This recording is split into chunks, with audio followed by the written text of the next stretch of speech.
he did run a website For Sailor Moon. CD music. I'm still waiting for Bootlegs. a video CD copy of End of Evangelion to show up from eBay. I ordered it about 15 years ago, and it'll be Any here day now. sometime. Any day now. I have at my house a small box containing CD orders that never got shipped out because people didn't send me their money. Yeah. Because the whole point was you would send me the money and we would do an order together as a group. And so I would occasionally be like, this person just put an order in for 3 CDs, but the money's on its way, clearly.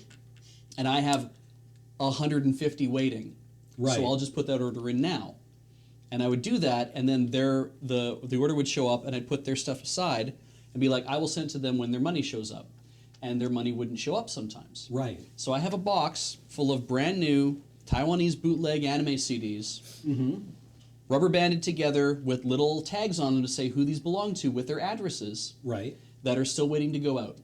I did this in university.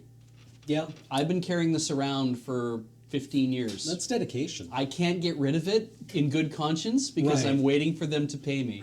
Right. How much do they owe you? About $25 usually per order. Like, At this point, I would just send them out and see how many come back. Yeah. And if they are living in the same place that they were living in when you were in university and ordering anime DVDs or anime CDs, or bootlegs online, you know what? You can just take this one. It's okay, dude. You It's can fine. have. Yeah. You probably need it. Yeah. It'd be funny if they went and bought them themselves somewhere else, forgetting that they had ordered them, and then this just shows up in the mail. It's like, what the hell is this? You Yeah. have to find a way to play CDs now. Maybe you should just mail them. I think I might just do that. Yes, Kenoki, they are from Sanmei and Ever Anime and all those other good places. I had a friend who used to order like DVD sets of, the bootleg sets of stuff that wasn't available yet. And man, the box art on that was not okay. He had a set of Ghost in the Shell standalone complex season 1 and 2, and I don't remember those scenes happening in the show at all. I don't remember that. That's funny. That Sailor Moon website was one of the first things I found when I Googled him.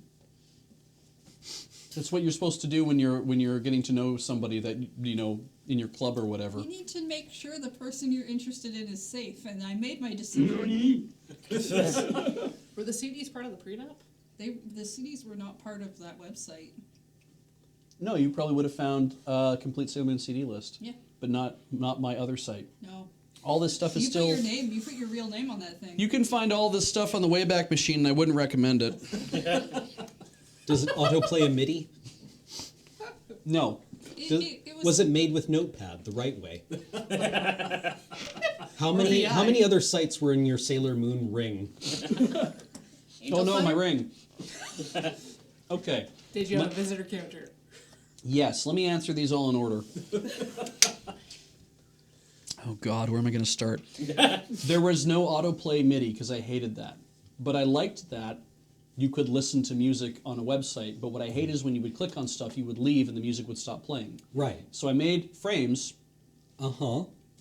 And one frame was the player itself. Right. The playback, the MIDIs you're listening to. The other frame was the jukebox, so you could choose stuff that you wanted to listen to. Yeah. So I downloaded a bunch of Sailor Moon MIDIs from all over the place. So you could listen to stuff and it would send it to the other frame. I had to have a friend program this all for me because I couldn't really get it ever to work.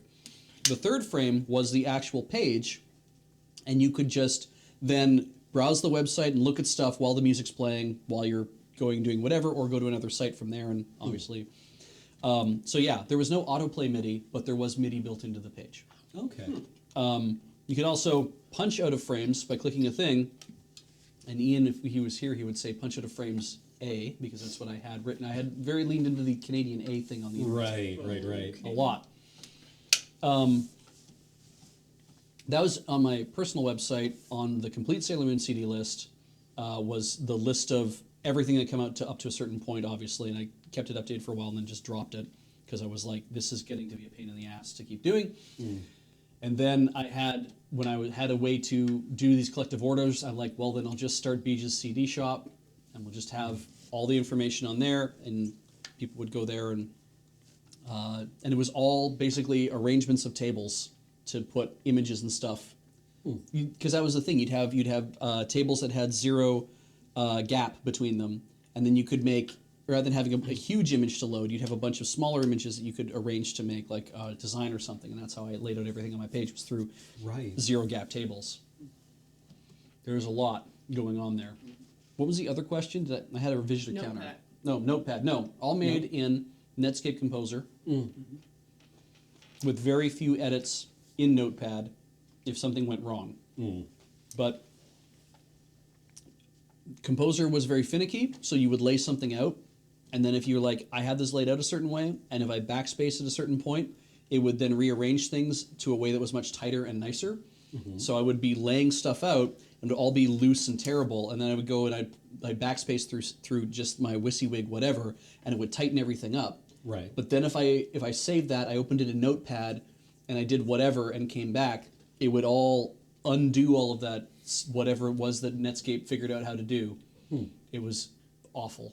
I was probably writing very non-standard HTML when I did that. So I mean, the next time I saw him, I completely asked him about this website. yeah, I didn't keep it a secret from him. Right. So I Googled you. Yeah. And your veins just slam shut. I can feel the ice water just flowing through, and it's like, oh yeah, what'd you find? I hear you like Sailor Moon. Yeah, got there.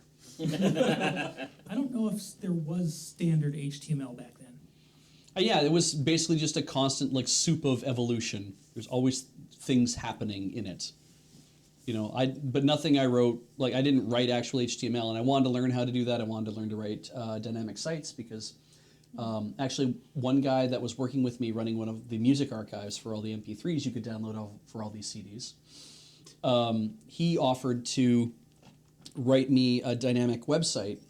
And I said, I love that you're offering me that so we can have this all done in like PHP, we can have a database and whatnot. The problem I have with that, because then it would just generate all the pages. The problem I had with that is that if I don't know how it works, if I don't write it and know how it works, then it's not really my website anymore, is it?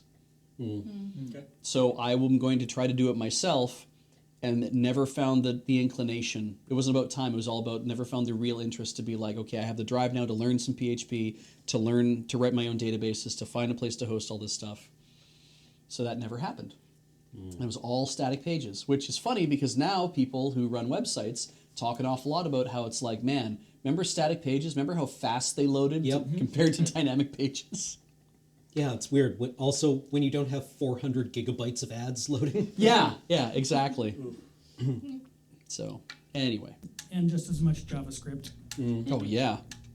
Yeah, I would never have had JavaScript on my site if I could have helped it, but I He mean... didn't even have a virtual pet he had adopted.